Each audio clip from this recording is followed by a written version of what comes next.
Many things can cause stress in life, especially you're running your own business, serving your community as a healthcare provider. In today's episode, you'll learn the 10 best tips to reduce stress and to have proper self-care as a healthcare leader. Private practice owners, it's time to change the status quo that says healthcare workers are always burned out and never have enough time or energy. Welcome to the Provider's Edge podcast. I'm your host, Sabrina Runbeck. I am a provider, an international peak performance keynote speaker, and a best-selling author. My guests and I teach providers operational efficiency, how to reduce provider fatigue, and increase patient satisfactions. If you're ready to rewrite the rules for your own practice so you can have more time off, a great team, and more income while delivering better patient care, you're in the right place. This is your defining moment to be a disruptor in healthcare. What we're talking about today is that don't we all feel like there's the aches and pain, there's stress, those are just normal part of our life? Or maybe it's your body, your mind is telling you, you gotta stop for a minute. You gotta reset. You gotta recharge. You gotta put your body and yourself in a better state. So then you can actually tap into what you truly want in society, in your career, for your family, and really for yourself.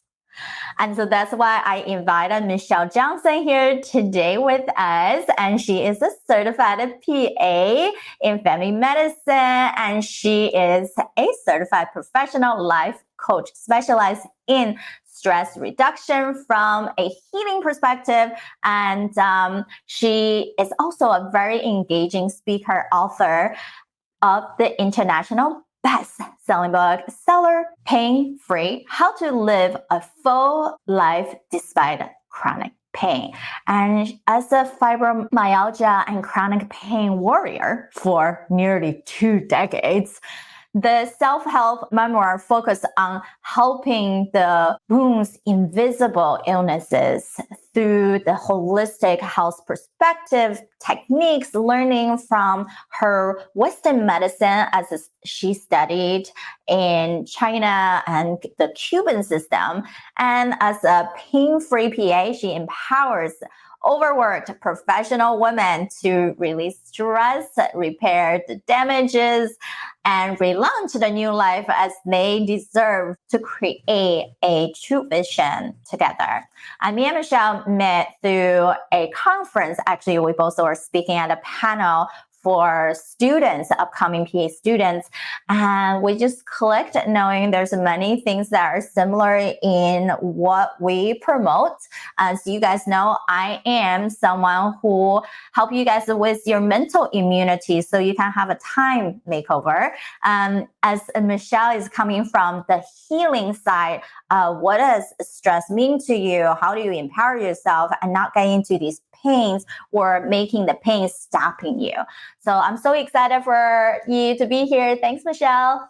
Yes, thank you so much for having me, Sabrina. It is such an honor to be on your platform. I'm so grateful you invited me, and thank you so much for having me. Oh, thank you so much for taking the time. And of course, thanks everyone for listening in. You guys can be doing anything and be anywhere and you choose us. So we are grateful.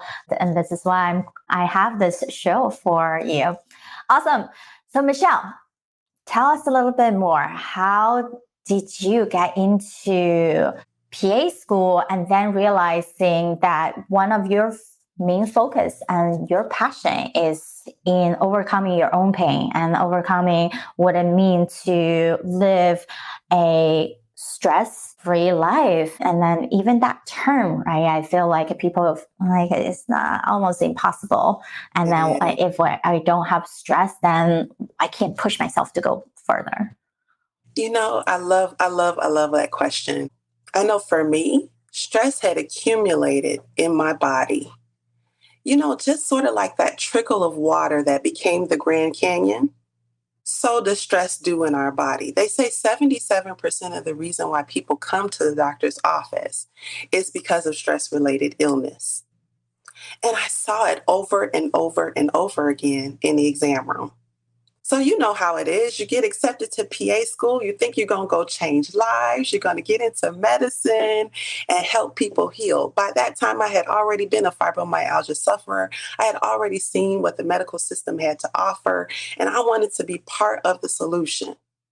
I started getting in those exam rooms, and most of the things that people were talking to me about were those things beneath the surface. People would come in for a cold or bronchitis, and we would end up crying together. I had to stock my rooms with 4 boxes of tissues because at least 4 or 5 people would cry with me every day. So when you think about that, so many of us are walking around just kind of on the edge of something. It's not just our career. We have our family, our love life, our drive to have a mission in life. So we have a lot on us. And to be able to harmonize those things and live not a stress-free life, because we always gonna have stressors, but a life that is driven by good stressors, and we're able to effectively manage the difficult stressors. Right, which is such a key is what do you define as a good stress and the stressor is really harmful and not just lump them together. And I totally believe, yes, good stress is that fight and flight, that inner nature of us to the amygdala that identify danger. But that danger shouldn't stop us, but simply alarms and warning our body, our sense of direction. And if we take this alarming warning right away, then we can actually do something about it and already pivot into that empowerment side of us and then be able to go instead of holding on to the stress and debating with ourselves, trying to make a decision when you are wasting so much time, right? At the end of the day, actually, it's not that we don't know what we want sometimes, it's that even we know what we want, we still debate with ourselves on what is the next thing to do. And then we got trapped into just doing a bunch of stuff and never really moving forward. Well, that's how we're trained, right? For a lot of us, and being a trauma informed coach and a person who knows that we all come with our stuff. We're carrying around this suitcase of maybe some things from childhood, maybe some PTSD from an event. Maybe we're walking around with this feeling of grief from COVID, right? So when we talk about those stressors that come on and needing to pivot, some of them kind of get ingrained in our body and we don't know how to not just do. We don't know how to not do the things we did to survive. And so, like you said, sometimes we're fearful to let go of the things we had to do to survive and now pivot into the things we need to do to thrive. Correct. And do you see that when we talk about trauma, it doesn't have to be a huge, big event, right? Where it's like PTSD creating, but it's these micro hurts that may not even be the reality, but it's our perception of what doesn't work. The perception of made us anger because our interpretation, what someone said, what someone didn't fit into our little mold at the moment. So it in itself is trauma. Girl, we beat ourselves up so bad. It's like we walk around with a stick sometimes. We create a conversation that, oh, this is what's really going on beneath the surface. And no, it's just what was said. So, like you said, those micro traumas we're repeating day after day or moment to moment keep activating that stress response system, keep activating that flight or flight. And what does that do to our body? Everybody's like, what in the world kind of roller coaster is this? First, she's beating me with a stick, and now I feel like I'm going to fall off the deep end because we're going up and down with our emotions. So you're so right. We can create a whole story in our mind that doesn't even exist. And it's hard for us to even recognize that sometimes because even with my clients, they are healthcare leaders, right? They already have an organization, clinic, everything they're running. And we still get into this same trap of, well, I just hire someone new to help me become a better speaker, get me onto more networking so I can refer. I'm like, great. but why are you all of a sudden feel more stressed if this is a good thing? Have you had a conversation with that person of what's your minimum boundary of what time you will be able to give up from everything that you're doing right now because you're adding something, right? We are all going to have only 24 hours in a day. So if you're going to add something, then you have to think about what you're going to okay to give up and not feeling like, oh, I have to add more. Well, holiday coming up. So if I'm going to be off for a week on holiday, that's where I might recharge. But then people's bad habit is let's front load everything. Then what are you actually recharging? You did not do anything differently. You actually made yourself more stressed out. Girl, that same 24 hours in a day. And that is so important to remember that, like you said, something has to move if we're going to add something else on our plate. I love that you brought up the holidays because this is one of the most stressful times for a lot of folks. Going into this season, it's not just about the hustle and bustle. Some of us have grief of lost loved ones. Some of us are mourning the fact that because of COVID, we can't celebrate the way we normally would. So like you said, trauma doesn't have to be big. We have these kind of things that can kind of collect on our plate and make us feel overwhelmed. And we get busy being humans doing instead of being human beings. Correct. That is such a great statement. Is we forget that we're beings, and then this being can be very diversified, colorful, and it's so important to honor that part of our color pattern and not get trapped into, I just have so many things to do. My to-do list is never endless. I still so much I want to tap into, but I don't even have time and energy and sanity to do, right? And then the societal way that we are being there, and then our mental part, our own self, start creating these persona and keep as many people, right? The devil or the angel. And then they keep debating with each other. Actually, your future self and your current self are always going to be in a disagreement because your present self is going to be like, this is great. Let me get up extra half hour earlier. So then I can think about maybe meditate, think about maybe I'll want to work out. And then guess what? Your super self tomorrow is like, well, it's getting cold. Well, it's getting really hot. Seems like my house seems like so much more comfortable and this bed is great. Why do I even get up, right? In our busy lives, we actually forget who we are and what we should not be doing, especially those of you who have started and been running your clinical practice for many years.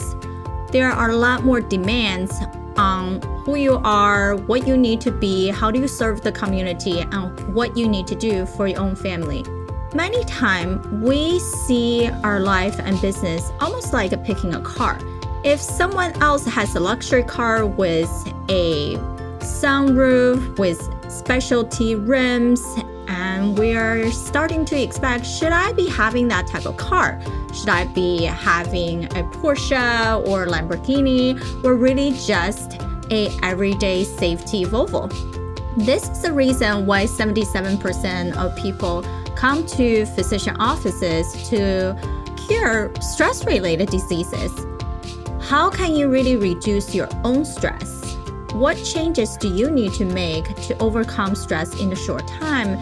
And what about some of the reasons that led you to have a stressful life? Is it really in our society, how medicine are practiced in a very set way? Is that your relationship? Is that your financial stability? Is that your team? If you can answer these questions and implement a specific way that fit your lifestyle, then of course, it will be easy for you to spot these issues and turn a stressful moment into an energized one. Now ask yourself, what do you want?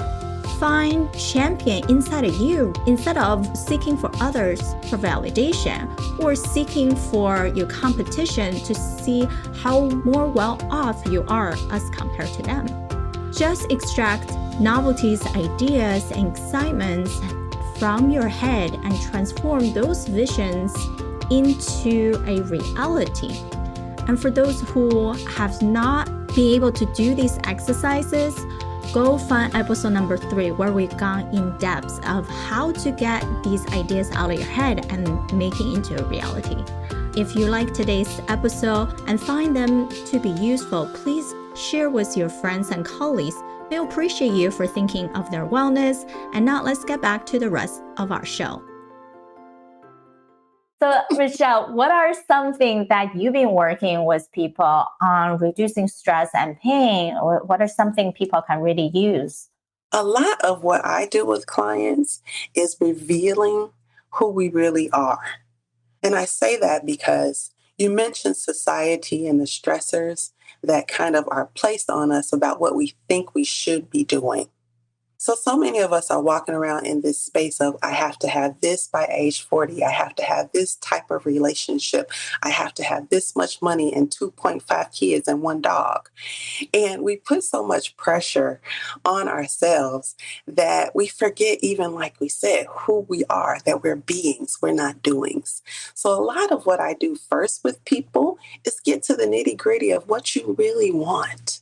What is that champion inside of you that is not just here to take up space, that is unique and different and has gifts to offer the world?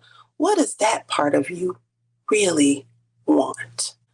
Crucial question. What do we really want? And I think a lot of us know what we don't want, but not really sure what we want. And then even we can define super deep into what we want. Can you just simply hold on to that? It's like, oh, this is it. And then when you have more ideas, nuances, excitement popping into your head, can you trigger your mind to say, oh, I already discovered what I want. Can I try to align it that way?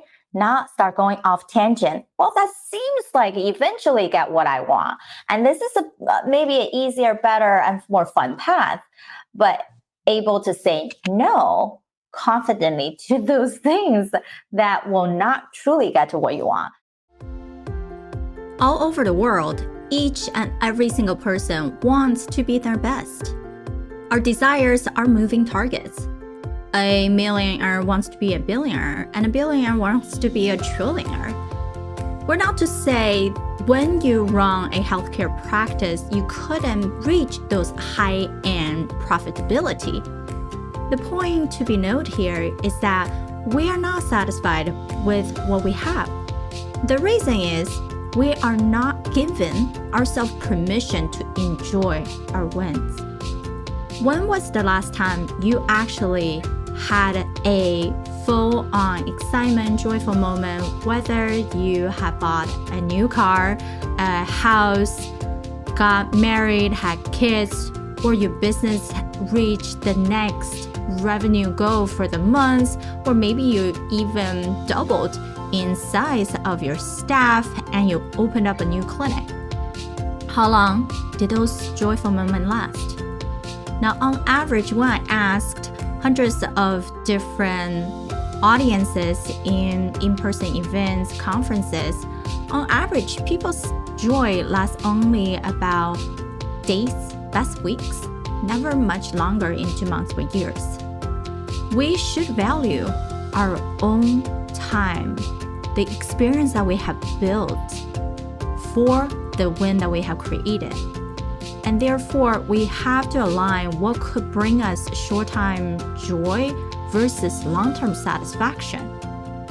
Satisfaction is the key to live a happier, stress-free life. For example, the Runaway Bride movie with Julia Roberts, if anybody had remembered one of her old films, she had the epiphany for every man she was almost marrying and eventually left at the altar, that she took care of them the way they wanted, but she never knew what she wanted. Service-based providers like us, the healthcare professionals, tend to do the same thing. We take care of everybody else's need, yet forgetting about what we even want. So these goals are not necessarily true milestones that we wanted to achieve for certain status. You might not understand that it's not the status that you wanted. What you truly want is feeling of being enough. You want to feel at peace, the feel of joy of being able to do what you want for the type of people you're serving the way that you want it. It is not the status. Do you believe when people, let's say initially they're driven by status, right? It's not just the status, it's what the status can give them. So if people don't understand, let's say money and status, or even just saying having a family can give them, they will never actually that driven to get to that point. Well, they were driven by what they thought was on the other side of the status. And often we get to that status or get to that thing, and you're still wanting something else because it was something on the other side of that you really wanted. It wasn't that thing. And so that's why getting to that crucial question, like you said, of what you really want is the first step. Just like in Runaway Bride. You remember that movie with Julia Roberts when she was marrying all these people and run away from the altar because she would make what they wanted for their eggs. She didn't even know what kind of egg she liked because she was so busy making for everyone else. And we tend to do that, especially as women, I hate to say, but we tend to take care of everyone else's needs and forget about what we even want. And so when you talk about status and achieving these milestones, they don't even understand, or we don't even understand that it's not the status that we wanted. It was that feeling of being enough. It was that peace, that joy of being able to do whatever you wanted to do when you wanted to do it. It wasn't a status.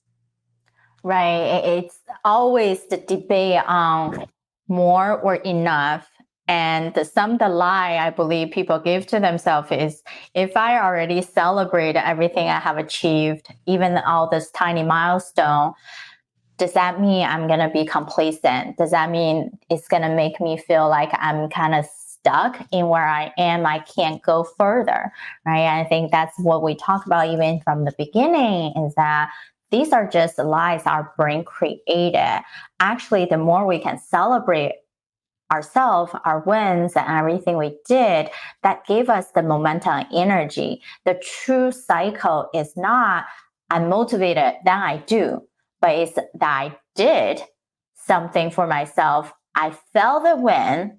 I felt more competent, and therefore I am able to do more, right? That's the cycle. It doesn't start with, I already believe this is great outcome, this is other things, and then I'm going to do something. But it's to allow yourself to have these micro changes, the micro steps that already feel good for you. So if you're more enjoyable, then of course you want to do more of that. And be more of that. In today's episode, we discussed how to manage and reduce stress and what factors put you in a stressful condition. Now, let's review the 10 best health tips that you can help yourself to manage and reduce stress while running a private practice, being the leader in your field. Number 1, be confident with what you are doing. Celebrate everything that you have achieved in your life and in your business, focusing more on who you truly want to be represented and integrate how you want to treat others. Number 2, focus within. Find peace in moments of chaos. Perhaps you prefer exercise or meditation to help you to be more peaceful and more focused. Find out that one specific activity that best fit your needs. Number 3, get away from social media. Scrolling for stories and posts for the sake of scrolling is a big distraction. Not only time can pass quickly while you're sucked in the vortex of social media, but also we tend to compare our lives with those of others. If you're on social media to connect and message with your friends, other practitioners, for collaborations or potential clients, then set a time limit every day. Number 4, eat a nutritional filled diet. Food is fuel. Food is also poison. Poor diet with high sugar and carb contents are known to make you feel more tired and have mental fog. The concept we know as healthcare professionals, but how are you really truly practicing these steps? Don't ruin your day by having a bad diet. Listen to episode number 2 of The Provider's Edge if you'd like to have more detailed advice from Kelly Springer, national-wise nutritional health brand, to keep you and your patient at the top tier of their healthy nutrition needs. And the bonus point, make sure you drink plenty of water. Number 5, get to know your inner circle better. Whether they are team members for your private practice or family and friends, ask about their needs and struggles. Relationships issues are commonly leading to stress. Therefore, seeking to understand, then be understood. Number 6, create a solid family foundation. We often have high expectations from our family members, thinking they should automatically understand us. When expectations aren't met in any situation, stress and trauma can occur. Adapt your viewpoints into those of others, yet be clear and tactful when expressing a concern. Number 7, set your mission. Give yourself a purpose and guidance that interconnect your healthcare practice's mission with your life mission. Keep your focus on the end goal and learn how to stay on your path without getting distracted.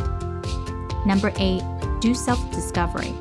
Some people prefer to go to psychotherapists to overcome the stress, while others might seek guidance from a mentor, coach, or other health professionals to reflect and course correct so you can become even more powerful as a practice owner, a visionary health leader, a thoughtful partner, and a delightful individual to be around. Number 9, always put a positive spin. See your cup as half full, not half empty. Then fill your own cup. Your unique talent and qualities cannot be found in someone else. Even they are not acting and presenting the way as you do. Admire all that you have. Number 10, control your wants. What you want is different than what you need. Wants increase day by day, and we compare ourselves with others when these desires keep creeping into our heads. Perhaps you have only been running your practice for a few years. Then your average revenue target and profit margin might not be as high as those who has opened up the clinic for 10 or more years. Comparing yourself with the ones who has more than you will always demoralize you. Figure out what you need to create your own vision of satisfying business and a fulfilling life. Be more of the joy that you're experiencing. Be more of the, I have the time and the peace because I fed me. And now I know what it feels like to know what I want, to be able to kind of go from strength to strength, like you mentioned. Right. And I think sometimes people believe that if you fill your own cup, it's a luxury that they don't have. But we also know from clients' cases, I teach people these like 2 to 3 minute reset, right? You don't have to think about, oh, I have to take a nap.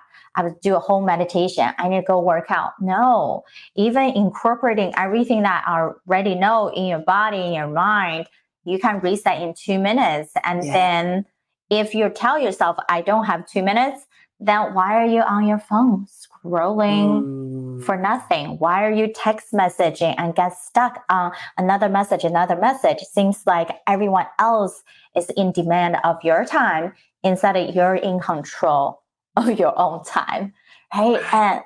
And people start noticing that even these micro changes, the micro reset, is making them to be able to sleep better, right? Making them to be more focused. Instead of our lie has been, hey, just give me another 5 minutes. Let me just send out a couple emails. And then guess what?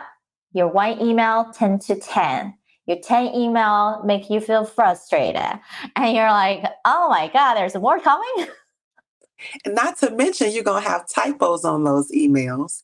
You're going to have, oops, I meant to send the other picture with that email, because you're frazzled, distracted, and stressed. So you have to feed you first. It crumbles if we, like you said, those 2 minutes, even just taking time to breathe is a reset. Resets Right. our heart, resets our brain function, resets our mood. So I'm all about the micro reset because they can have powerful impacts throughout your day. Exactly. And what we know is that all our life components are interconnected. When was the last time, let's just say you had a stomach ache? Were you really pay attention to all your clients, all your patients, or even to your family, their needs? Not really, right? So if you continue to eat badly, not get yourself the energy you need, how do you get to continue working and not feel the sick, right? The aches, the stress, because your body giving you warning. And same thing, if your relationship is not strong, when you have something bad happening at work, who do you really talk to consult with? Do you just expect people magically appear to you no matter what? When you haven't built strong relationship to support each other as a mutual connection? And then same thing, if we weren't sure, as what Michelle brought up, your own wishes and want, you're constantly going to missing out and question yourself, what am I doing? Am I doing enough? What more do I want? I don't even know where I'm heading, right? When we truly burn out, stress out, is because we have no aim anymore. You're just walking around like a perfect little machine of doing and no longer of feeling the emotional side of the need and to really see what life could be for you. So that's why even for our speakers, I make my clients do 100-question deep dive, but our speakers make a mini version of that. So Michelle, when you saw your life wheel, what's the something that popped into your head? Goodness. I know that I'm very mission driven, that I care about people, but I had no clue that my life mission would be the biggest part of my wheel. That was a little surprising for me. I thought it was going to say family. But that's what I appreciate about working with people on stress. When I talked about getting to know what you want, that self-discovery, this is like that. Learning to look at black and white, kind of what is really pulling your time? What is really pulling your emotional strings? Because we can get disconnected by being busy. We can get disconnected from what we feel and what's really important. And so I appreciated the assessment. It kind of surprised me a little bit. And I'm curious to know kind of the behind the scenes of what it all means. But like with anything, and this is what I take my clients through on our VIP day, once you know yourself, once you've done the research, you can actually release some of that, repair the damage, and then relaunch. And so knowing this about myself, knowing that, hey, it's my life mission, how do I weave all of those other areas in so that they're in harmony? So that was my kind of takeaway from that quiz. Awesome. I appreciate you being so honest and being so generous about talking to our audience with your insights, your work, and from being PAs. And we are trained from a way of analytical, right, studies, and versus the other side of when we think about holistic is really is encompassing, right? It's creating harmony. It's thinking about what we want is not just this one or two pillar, but it's everything is interconnected. And so I'm sure people are going to want to talk to you more from a healing perspective. How can people reach out to you? Well, I'm very easy to reach. Everywhere that you look for the Pain Free PA is where you'll find me. So on IG and on Facebook, my pages are The Pain Free PA. My website is www.thepainfreepa.biz. And of course, my DMs, email, and contact page are always open because stress is such a big deal and we need to start healing. Thank you for listening to today's episode. You're listening to me right now. Odds are you're frustrated by how healthcare practices are running today. I'm with you. I'm looking to change the conversation that we're having in this field. It starts with me and it starts with you. I want to connect with you and get to know your own struggle or challenges within the healthcare industry. Visit sabrinarunbeck.com/connect, where you are going to find all of my social media platforms. Feel free to send me a direct message. She really gets the conversation. She understands. She's an incredible listener. We were talking about worthiness, and she really understands the concept of it, how it affects people in their businesses, in their clinics, in their daily life, in their relationships. So I just want to encourage you to, one, listen to our show, but to jump on board and start listening to this woman, because she has so much insight and wisdom that you don't want to miss out. Hi, this is Emmanuel Anthony, human behavioral speaker, researcher, writer, teacher, author, and consultant. I just had the amazing opportunity to connect with Sabrina on what I think is amongst one of the most professional podcasts that I've been on. Not only is her professionalism very high, but her understanding and her knowledge as well. Working with podcasters, sometimes I'm just being interviewed, which is perfectly fine because I'm there to share my knowledge. But this is one occasion where I can definitely say that the person that I was communicating with not only was receptive and understanding to the concepts that we were communicating in terms of business and mindset and growth, but she also was able to elaborate and expand on those concepts. Now, I've been doing this for 11 years.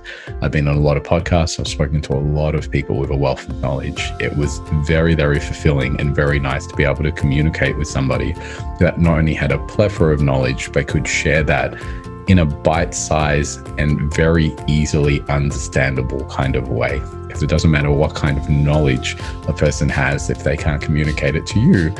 I've been speaking for the last 10, 15 years in hundreds of college campuses. But to be able to speak to a peer, someone who I can see eye to eye with on the same level, it becomes a conversation. I'm not talking to an audience, I'm talking to a friend or someone that I felt like I should have met 10, 15 years ago, but better late than never. Here I am right now to be able to just know that I'm not alone in my thoughts, to know that there are other people out there who have reached the similar conclusions that I have with completely wayward and different life paths, to know that there are people like us out there who believe that you can do not just option A or option B, but to do both. That you can have both, that you can have cake and eat it too without hurting other people. There's an ethical ability that one may have when they channel their empathy to reach people and to have them go far together. I'm Christine Nguyen. I'm a family physician and the founder of the White Coat Romance, the dating app in development for healthcare professionals and the larger community of white coat professionals. And I had the honor of being a guest on the Powerful and Passionate Healthcare Professionals podcast, as hosted by the wonderful and lovely Sabrina Runbeck, whom is so empowering. I love her energy. I love all the work that she's doing to support healthcare professionals. And we had just a blast, like talking about all the things that are relevant in our community and all the work that we're doing. And I love listening to all of her podcasts and all the guests that she's interviewing and all the great work that they're doing. And it's just so inspiring. Her energy is infectious. And I love that she is constantly uplifting this community. So I encourage that everybody go out there and go check out her podcast. I would go ahead and binge on all the episodes like I did, and you won't regret it. Take out your phone, type in sabrinarunbeck.com/connect, and let's have a conversation. I would love to hear your story.